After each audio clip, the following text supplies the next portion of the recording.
Now we come to a very important concept, and this is called Lebesgue measurability. So this will allow us to define what are called Lebesgue measurable sets. And if you recall from one of the first videos in the first week, we have mentioned that due to the Banach-Tarski paradox, we cannot expect finite additivity to hold for any two arbitrary disjoint sets, and therefore we need to categorize the sets of subsets of Rd into two classes. One will be called measurable and one will be called non-measurable, and the measurable sets will be expected to satisfy the finite additivity rule. Now recall from the last lecture that we have finite additivity holds for what are called separated sets. So remember that E and F are called separated if the distance between these two sets, which is defined as the infimum of all Euclidean distances such that x belongs to E and y belongs to F, this is strictly greater than 0. Okay, so this is a definition for separated sets, and we have seen that finite additivity for the Lebesgue outer measure holds for separated sets. So this is for the Lebesgue outer measure.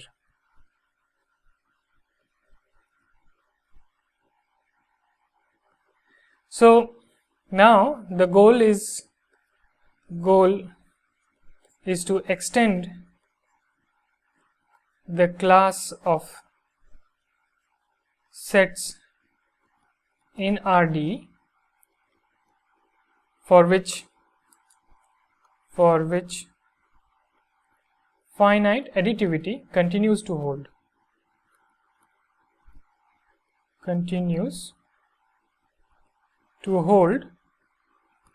Which means that if you take two sets in this class which are disjoint, then so let's say let E and F be two sets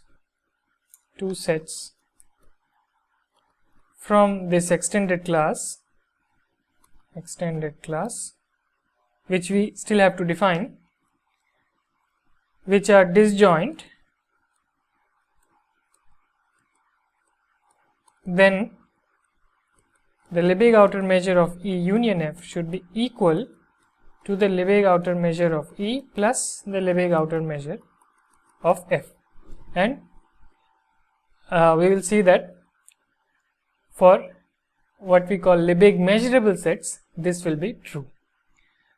So the idea is to follow what's called the Littlewood's first principle.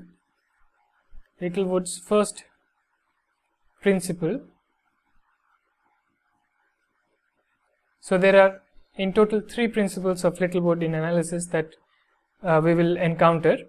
So the first one says that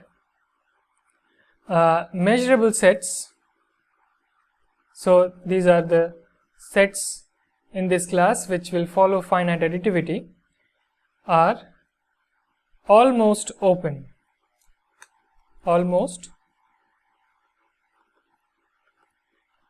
So I am putting this in quotes and I will make this precise here, but the idea is to approximate measurable sets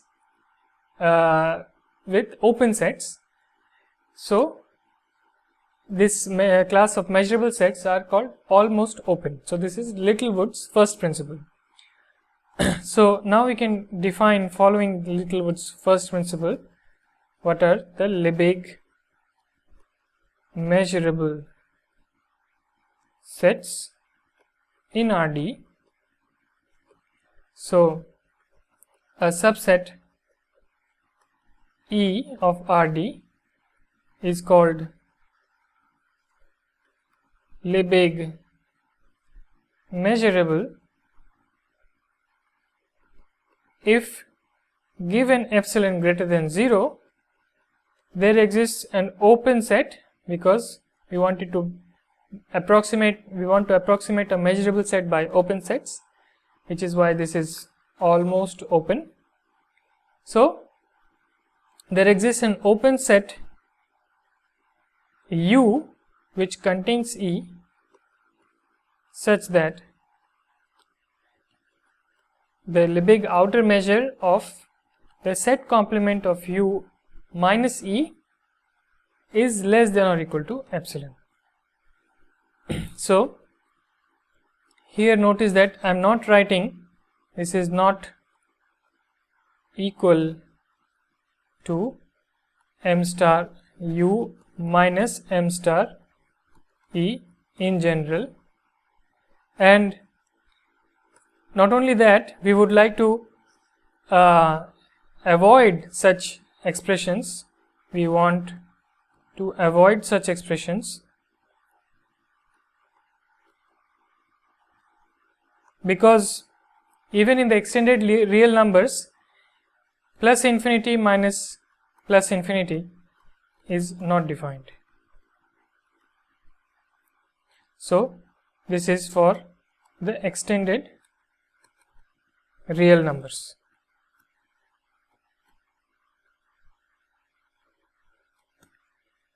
So we want to avoid such things, but for nice subsets we will see that this inequality m star U minus E is equal to m star U minus m star E.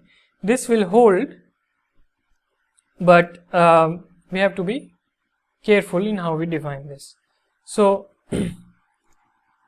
once we have the notion of what is a Lebesgue measurable set, then of course the natural question to ask is which subsets of RD are Lebesgue measurable. So we will answer this question in this lecture today, and we will see that this is quite a large class of sets which is Lebesgue measurable. So our next theorem lists what are the primary examples, basic examples of Lebesgue measurable sets. So the first one is that the empty set is Lebesgue measurable.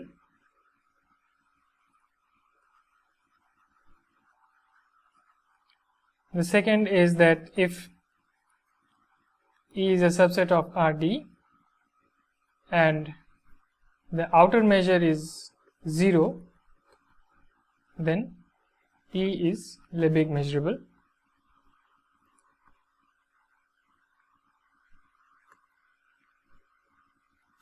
The third is if E is an open set, then E is Lebesgue measurable.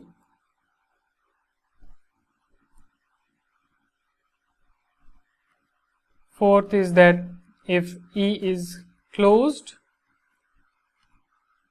this is open, this is closed, then E is Lebesgue measurable. The fifth property, the fifth class of sets which are Lebesgue measurable is given by finite countable union of Lebesgue measurable sets. So the fifth one is that if E is Lebesgue measurable, if E is Lebesgue measurable,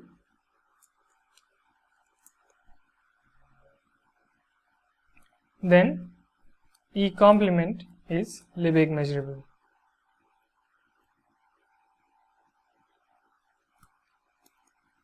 Sixth property is that if n equal to 1 to infinity is a countable collection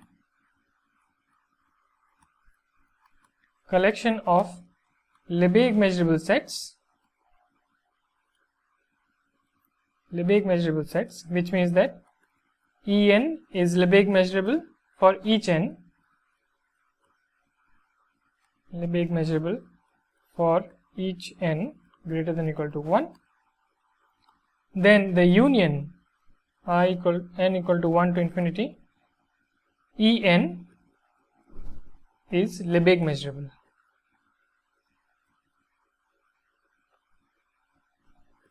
And lastly, the seventh property is that if En n equal to 1 to infinity is a collection of Lebesgue measurable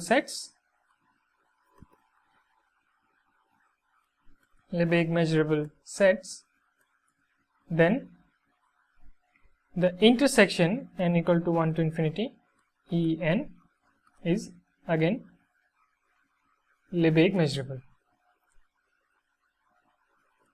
So we see that this already covers a large variety of subsets of Rd, and in particular every open set, every closed set is Lebesgue measurable. A complement of a Lebesgue measurable set is Lebesgue measurable, and the Lebesgue measurable sets are closed under countable unions and countable intersections, meaning that countable union of Lebesgue measurable sets is Lebesgue measurable, and countable intersections of Lebesgue measurable sets are Lebesgue measurable. So just a remark that the properties 5, 6 and 7 constitute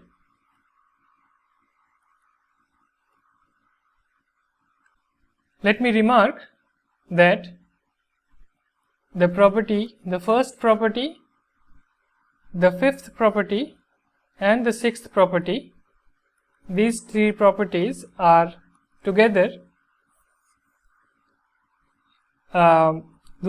constitute the axioms for what are called Sigma-Algebras. So we will see abstract Sigma-Algebras later, but in terms of Sigma-Algebras, these three properties says that Lebesgue measurable sets form a Sigma-Algebra. So the empty set is included, complement of a set in the algebra is included, as well as countable unions of measurable sets are included within the algebra. So let's look at the proof. So the first one is pretty easy. So we have already seen that m star phi equals 0. This was one of the axioms for the outer measure, and so we can take the empty set itself as the open set that covers the empty set. So take u equal to phi, and then if you take E is also equal to phi, then m star of u minus E is again m star of the empty set. The set difference of two empty sets is again an empty set, and this is equal to 0. So given any epsilon is less than epsilon for any positive epsilon, which means that the empty set is Lebesgue measurable. Similarly, if m star E is equal to 0, then we can use the outer regularity of m star to find an open set to get. So given any epsilon greater than 0, we get an open set U containing E such that m star of u is less than or equal to epsilon.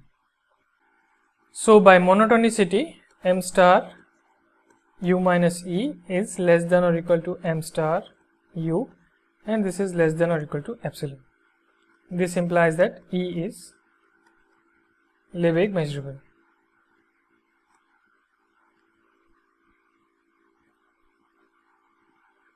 Now let's look at the third claim, which is that every open set, if E is open, then E is Lebesgue measurable. So this is trivially true because you can take E u to be E, so that u minus E is the empty set, and therefore m star of u minus E is 0, and this is less than any epsilon that you can take for any epsilon positive. So therefore if E is open, then E is Lebesgue measurable.